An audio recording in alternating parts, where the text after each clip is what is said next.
Ito ang aking snack, blueberry at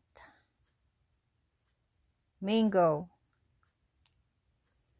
Kaya, nanonood ako ng TV habang kakain ng snack. Yan, ito. Ito ang aking snack. Okay. Healthy ito. Okay. Maraming salamat guys sa panonood nyo ng aking vlogs. Maraming salamat. God bless everyone.